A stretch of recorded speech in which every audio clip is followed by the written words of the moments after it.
자, 우리 함께 인사하겠습니다. 지적과 원망 대신에 칭찬과 감사로 하나님의 만복을 향유하세요. 자, 오늘 하나님의 말씀의 제목은 주 안에서 너희 부모에게 라는 제목으로 하나님 말씀 전하도록 하겠습니다. 구한말 한국에 들어온 선교사들이 많이 있습니다. 이 선교사님들은 거의 언어학자 수준이었습니다. 이분들이 오셔서 무슨 일 했냐면 국어 사전을 편찬하기까지 할 정도였습니다. 한국에 오신 선교사님들 중에 어떤 분들은 원래 인도를 가시려고 하다가 혹은 중국을 가려고 하다가 하나님의 인도하심에 따라서 한국에 오신 분들도 많이 계신데요. 미국에서 선교사 훈련을 받으시면서 파송받은 분들이 여러 나라로 이렇게 흩어졌습니다. 이분들끼리 서로 교류하면서 재밌는 일들이 발견이 되었는데, 한국어와 인도의 타밀어가 좀 발음이 비슷한 것들을 찾아내서 재미있게 주고받았던 내용들이 있습니다. 인도의 남부에 있는 이 타밀어를 보니까 한국어의 엄마, 아빠와 거의 비슷한 발음으로 이야기를 하는 겁니다. 엄마를 암마, 아빠를 아파라고 이렇게 발음을 합니다. 할아버지를 알아버지, 그리고 궁둥이를 궁디로 실제로 이렇게 말을 하고 있는 것을 보고 재미있게 그렇게 주고받은 내용들이 있습니다. 신기하게도 이 한국어와 히브리어도 비슷한 단어가 있는데요. 그것이 바로 어미와 아비입니다. 우리는 에미, 에비 이런 얘기도 방언으로 쓰고 있잖아요. 히브리어도 유사합니다. 아버지를 아브라고 말하고요, 어머니를 엠이라고 말합니다. 출애굽기 20장 12절, 그러니까 십계명에 나오고 있는 내 부모를 공경하라 라고 하는 이 말씀에서 부, 그러니까 아버지가 아부이고요, 모, 어머니가 엠이라고 말합니다. 그런데 조금 더 이 단어를 연구해 보면 히브리어에서 아버지, 아부는 무슨 뜻이냐면 하나님의 집, 성전이라고 하는 뜻을 가지고 있습니다. 아버지의. 그리고 어머니, M이라고 하는 그 단어의 의미는 하나님의 진리 혹은 말씀이라고 하는 뜻을 가지고 있습니다. 그리고 내 부모를 공경하다라고 하는 말씀에서 공경하다라고 하는 것은 카바드라고 하거든요. 이 카바드라고 하는 것은 공경하다라고 하는 뜻이 있지만 하나님의 영광이 임하다라고 하는, 하나님을 영화롭게 하다라고 하는 뜻을 가지고 있습니다. 이 영광이라고 하는 게 뭐죠? 영광이라고 하는 것은 쉽게 말해서 이렇게 말할 수 있습니다. 영광이라고 하는 것은 하나님의 뜻이 눈에 보이게 드러난 것, 이것을 영광이라고 말합니다. 예를 들면 이제 광야 시대에 그 사막에서, 광야에서 불기둥, 구름 기둥이 있었잖아요. 이게 바로 하나님의 영광이 드러난 징표였습니다. 그러니까 하나님의 뜻이 눈에 보이게 드러나는 것, 혹은 몸으로 경험할 수 있도록 드러나는 것, 이것이 바로 영광이라고 하는 것입니다. 모세가요, 하나님의 계명을 받아서 광야에서 이스라엘 백성에게 십계명을 전하고 있는 장면이 출애굽기 20장의 장면인데, 내 부모를 공경하라 라고 하는 이 문장을 들으면서 이스라엘 백성들은 아마 적지 않게 충격을 받았을 가능성이 있습니다.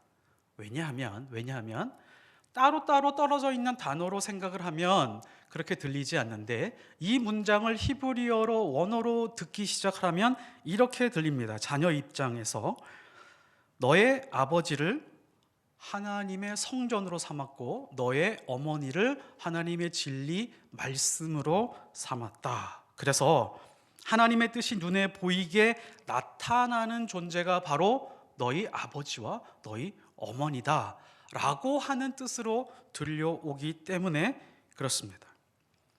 그래서 사실은 내 부모를 공경하라 라고 하는 이 말씀이 선포되었을 때 가장 부담을 느낀 사람들이 어디였을까요? 자녀들이었을까요? 부모님들이었을까요?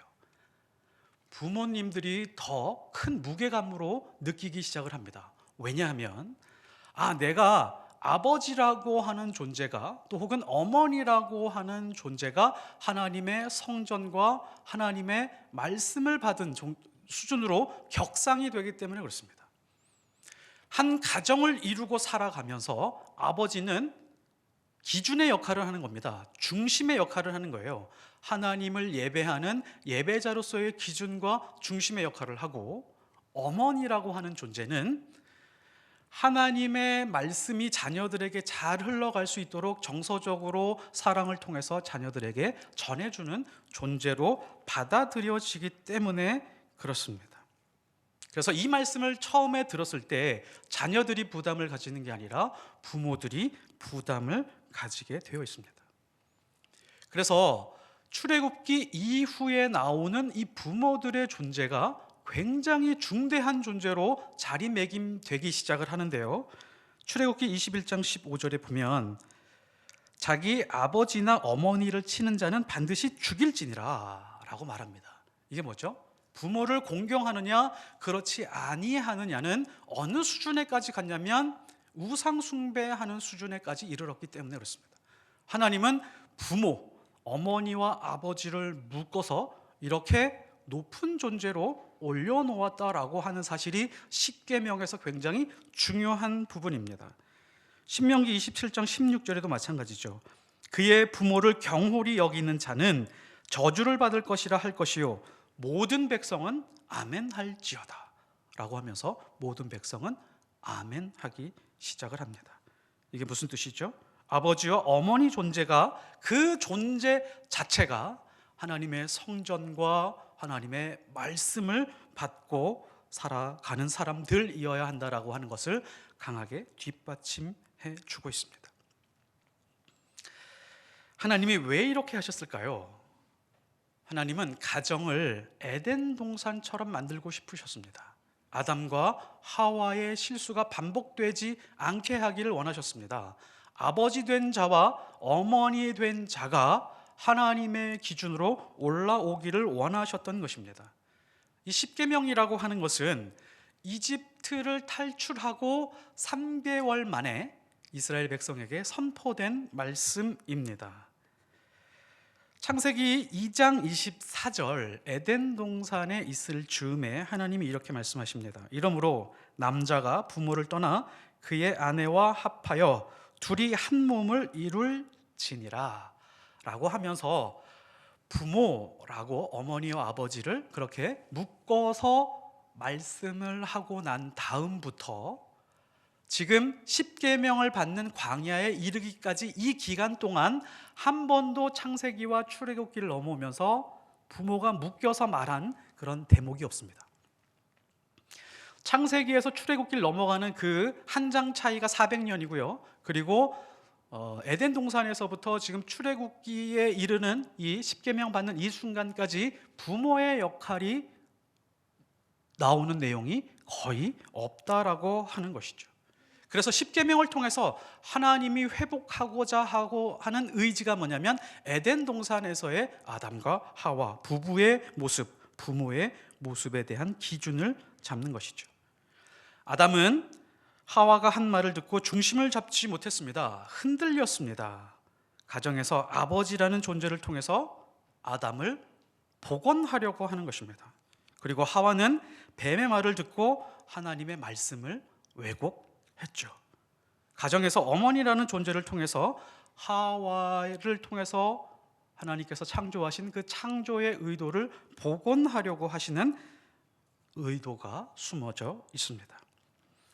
사실 아담과 하와 이후에 출애굽 광야에 이르기까지요, 자녀들에게 제대로 된 부모의 역할을 해준 부모가 창세기 안에 거의 없습니다.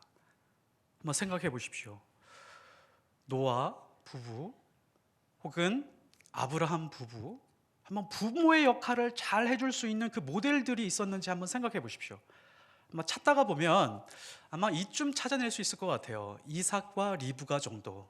왜냐하면 이삭은 믿음의 가정에서 성장을 했죠. 믿음의 조상 아브라함의 아들이었습니다.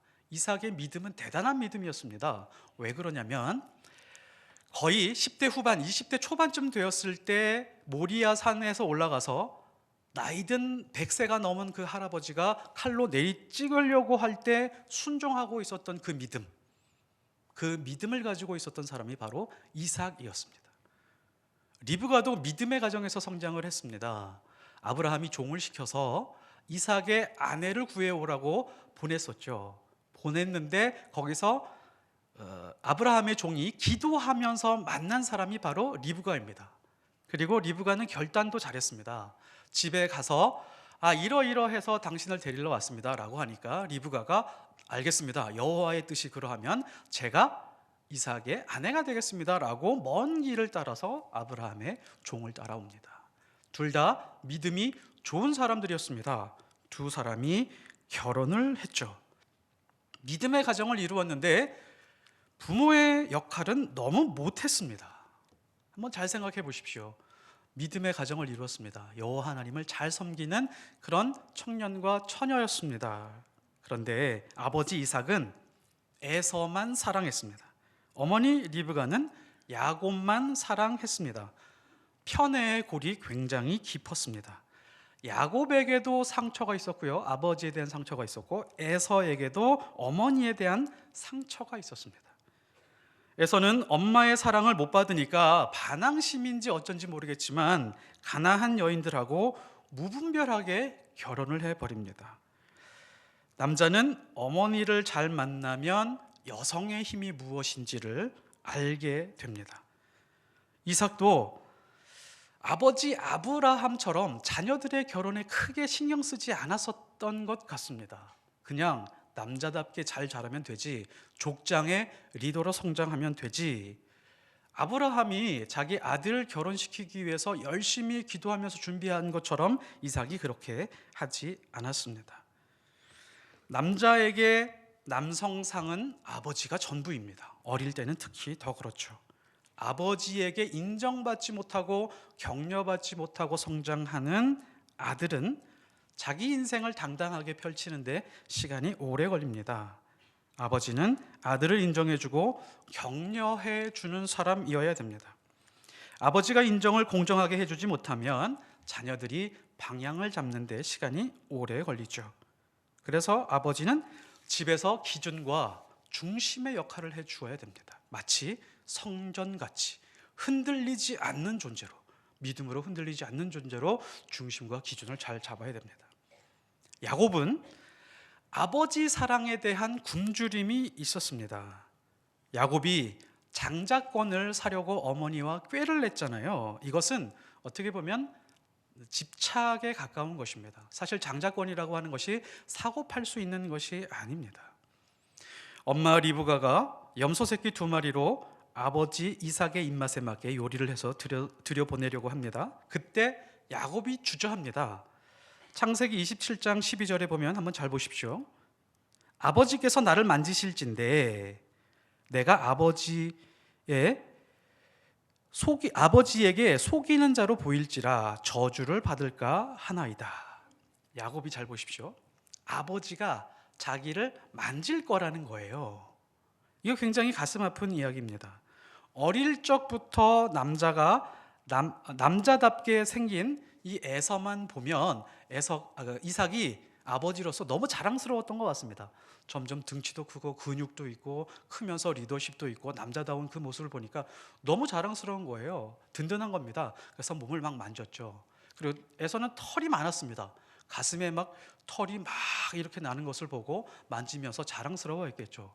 이 열대우림 같은 이 가슴의 털들 하면서 막 만졌었던 것 같습니다. 야곱은 멀리서 그것을 지켜본 겁니다. 자기 자신은 그렇게 만져주지 않는 것이거든요. 인정하거나 격려해 주지 않았던 것입니다. 너무 부러웠습니다. 자신도 아버지에게 인정받고 싶고 격려받고 싶었는데 그렇지 못했습니다. 믿음의 가정이었었던 이삭과 리브가의 가정, 그 자녀 교육에서도 많이 실패한 것을 볼 수 있습니다. 믿음의 가정에서 잘 성장했던 이삭과 리브가도 부모가 어떤 역할을 해야 되는지를 잘 알지 못했습니다. 그래서 내 부모를 공경하라 라고 하는 이 말씀은 자녀들에게 효도를 요구하고 있는 말씀이기도 하지만 그 이전에 먼저 부모에게 신앙적 성장과 깊이를 요구하는 그런 말씀입니다. 아버지는 하나님의 성전처럼 기준과 중심이 되어서 편애하지 말고 자녀들과 함께 예배하는 예배자가 되어야 된다라고 하는 말씀이고요. 어머니는 하나님의 말씀이 자녀들의 감정과 정서 안으로 잘 스며들어갈 수 있도록 사랑으로 양육하라라고 하는 그런 말씀이라고 할 수 있습니다. 그렇다면 자녀들은 어떻게 공경해야 될까요? 이거에 대한 정확한 해답이 바로 오늘 말씀입니다. 여기서 우리가 놓치지 말아야 될 아주 중요한 말씀이 있는데요. 오늘 읽은 말씀 에베소서 6장 1절의 말씀하고 십계명에 나온 그 말씀하고 결정적인 차이가 있습니다. 제가 에베소서 6장 1절을 읽어 드릴 테니까 십계명의 말씀하고 어떤 차이가 있는지 한번 구분해 보시기 바랍니다. 자녀들아, 주 안에서 너희 부모에게 순종하라. 이것이 옳으니라. 어떤 차이가 있을까요? 결정적인 차이가 하나 있습니다. 주 안에서입니다. 지금 십계명과는 완전히 다르게 지금 에베소서에서는 주 안에서 너희 부모에게 순종하라라고 하면서 앞에다가 주 안에서를 달아주는데 우리는 이걸 그냥 자연스럽게 넘어가 버리지만 성경 말씀에서는 이게 굉장히 중요한 부분입니다. 부모도 인간이고 죄인이다. 그리고 완전하지 않다. 때로는 상처를 주기도 하고 학대를 하는 부모가 있을 수도 있다. 자식을 너무 사랑한 나머지 이해하지 못할 행동들도 할 수 있는 존재가 바로 부모들이다. 부모들도 또한 여러 번 부모 노릇을 하고 부모가 된 것이 아니라 이번 생애에 처음 부모 노릇을 해본 것입니다. 그래서 실수하고 억압할 수도 있다. 그래서 자녀들에게 말씀하고 있는 그 말씀에 앞서서 주 안에서라고 단서를 불어넣고 있습니다. 주 안에서를 빼면 자녀들이요 이런 거는 압니다. 부모를 공경해야지, 부모를 존경해야지, 부모를 잘 섬겨야지 라고 하는 것을 압니다. 그러나 이것은 절반의 성공일 수 있습니다. 왜냐하면 수많은 자녀들이 부모에 대한 상처가 있기 때문에 그렇습니다.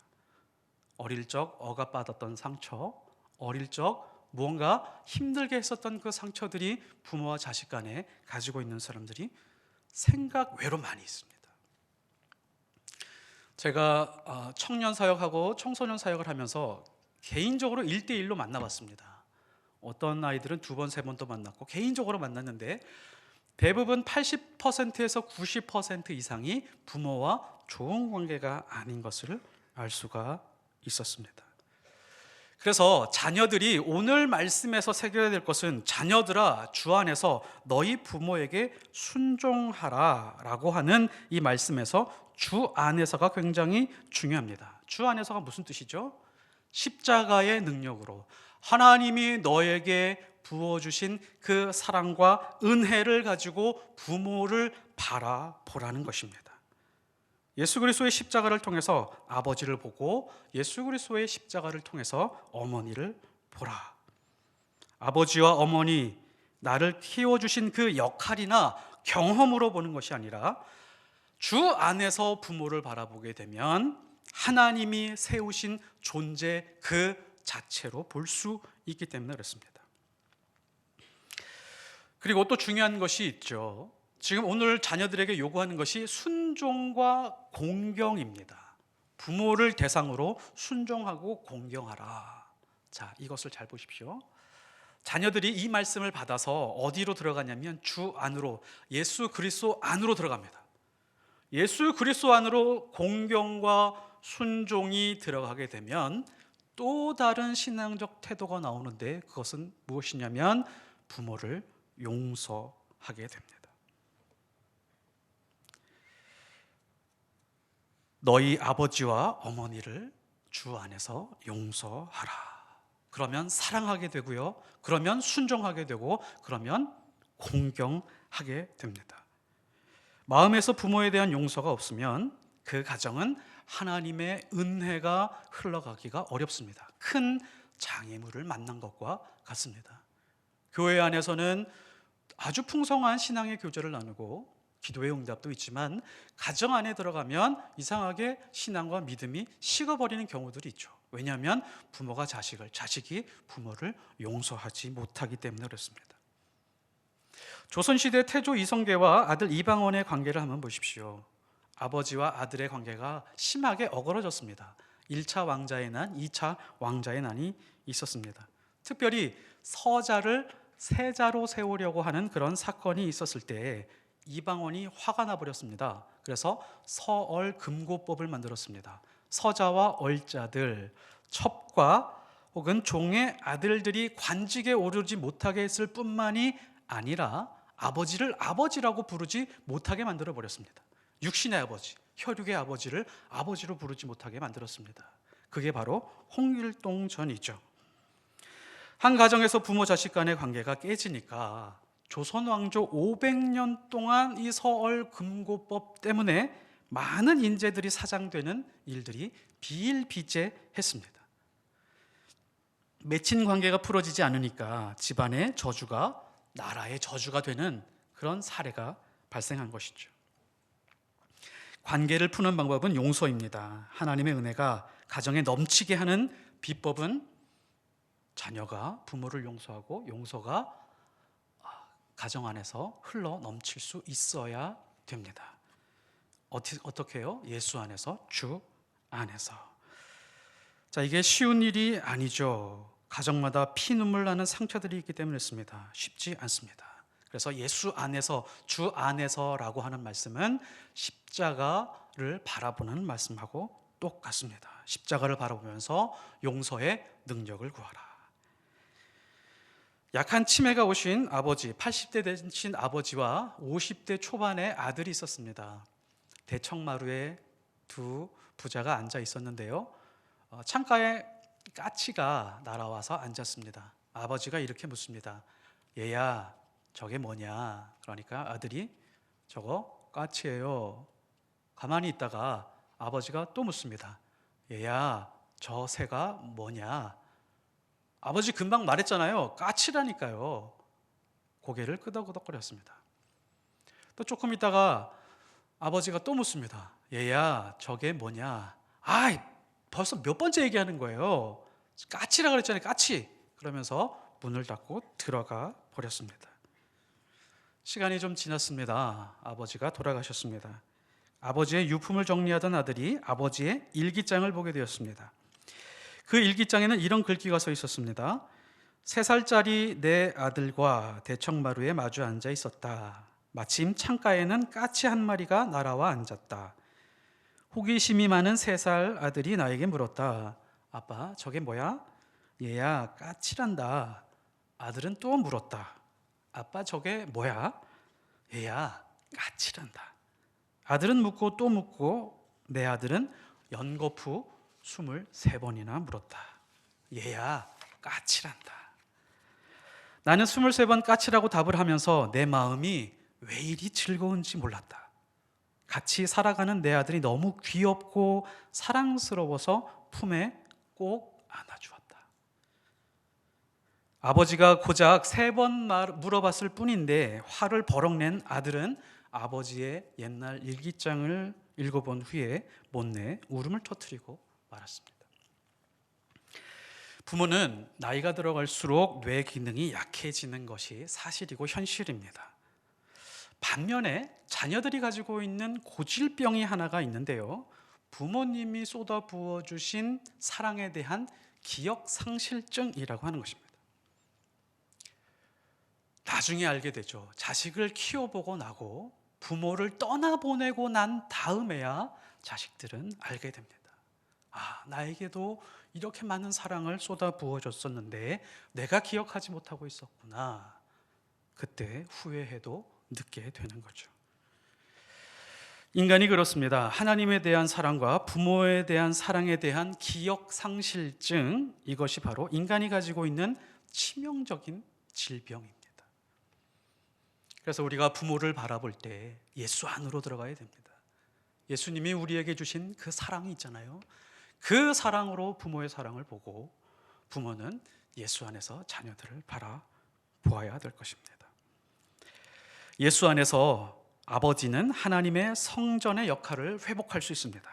예수 안에서 어머니는 하나님의 말씀을 사랑과 기도에 담아 자녀들의 정서 안으로 넣어줄 수 있습니다. 예수 안에서 자녀들은 부모를 용서하고 아버지와 어머니를 하나님을 사랑하는 것처럼 사랑하게 됩니다. 1절에 이렇게 끝납니다. 이것이 옳으니라 라고 하는 말씀이죠. 이것이 옳다라고 하는 말씀이 무엇이냐면 하나님이 우리를 창조하실 때 원래 만들어 놓은 형상을 회복하고 돌아가고 찾아가라 라고 하는 그런 뜻입니다. 예수 안에서 우리 가정이 하나님이 우리를 창조하실 때 원래 만들어 놓은 형상을 회복하고 돌아가는 그런 축복을 누리는 하나님의 가정이 되시기를 예수 그리스도 이름으로 축복합니다. 기도하겠습니다.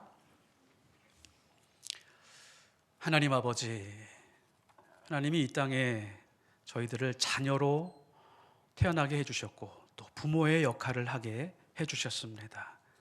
예수 안에서 아버지의 역할을 회복하게 하여 주옵소서. 어머니의 역할을 회복하게 하여 주옵소서. 부모가 사랑과 믿음과 기도로 예배자로 말씀으로 자녀들을 잘 양육할 수 있는 그런 은혜를 허락하여 주옵소서.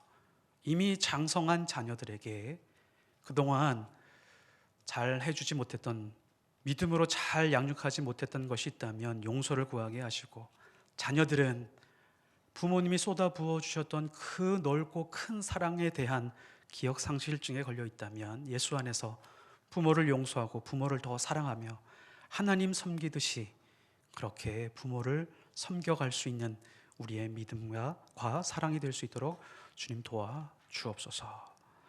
자녀들아, 주 안에서 너희 부모를 공경하라. 이것이 옳으니라 라고 하는 이 귀한 말씀을 하늘나라 가는 그날까지 가정 안에서 잘 지켜낼 수 있는 하나님의 사람들 될 수 있게 도와 주옵소서. 감사와 영광을 올려드리며 예수 그리스도 이름으로 기도드렸사옵나이다. 아멘.